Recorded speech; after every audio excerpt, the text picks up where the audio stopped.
एक फितना चल पड़ा है कि मेरी मर्जी।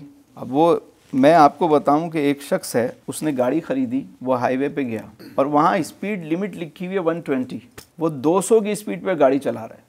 आगे जाकर मोटरवे पुलिस ने उसे पकड़ा, पूछा भाई किधर, ये स्पीड लिमिट नज़र नहीं आई आपको? कहता है कि मेरी गाड़ी मेरी मर्जी। उन्होंने कहा भाई मर्जी आपकी, गाड़ी आपकी तो घर के अंदर रखें, लेकिन रोड पे अगर लेकर आओगे तो आपकी मर्जी नहीं। और यहाँ लाने के लिए गाड़ी भले आपकी है, लेकिन आपके पास लाइसेंस होना चाहिए। आपको ये बेल्ट बांधना भी ज़रूरी है। ऐसा नहीं हो सकता कि गाड़ी आपकी है तो आपको मर्जी चलानी है, आप गाड़ी घर में ले जाएं, चार दीवारी के अंदर आपको जो करना है आप करें, लेकिन रोड पे लाओगे तो रोड पे आपकी मर्जी इसलिए नहीं चलेगी कि इस रोड पे सबका हक है। इसी तरह माशरे के अंदर भी आपकी मर्जी इस तरह नहीं चल सकती। आपके पास हर चीज़ का लाइसेंस नहीं है। अगर आप बाहर निकले हैं तो उसके कुछ कवायद हैं। घर के अंदर आपको जो करना है आप करें, आपकी मर्जी चलेगी। लेकिन सोसाइटी के अंदर और मुस्लिम माशरे में इस तरह की मर्जी नहीं चलती। और ख़ातून को जो इज़्ज़त अल्लाह ने अता की, फरमाया कि बच्चों से कहा कि तुम्हारी अगर जन्नत है तो माँ के कदमों तले।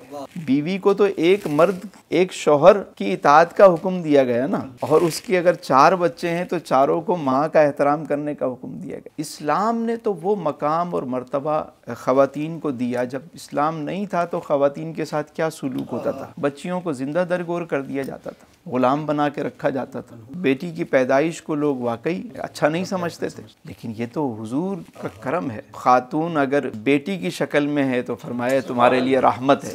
और फिर मकाम दिखाया कि जब सैयदा फातिमातुज़ ज़हरा रज़ी अल्लाह तआला अन्हा तशरीफ़ लाती तो हुजूर खड़े होकर उनका माथा चूमते। दाई हलीमा तशरीफ़ लाती तो उनके लिए चादर बिछा देते।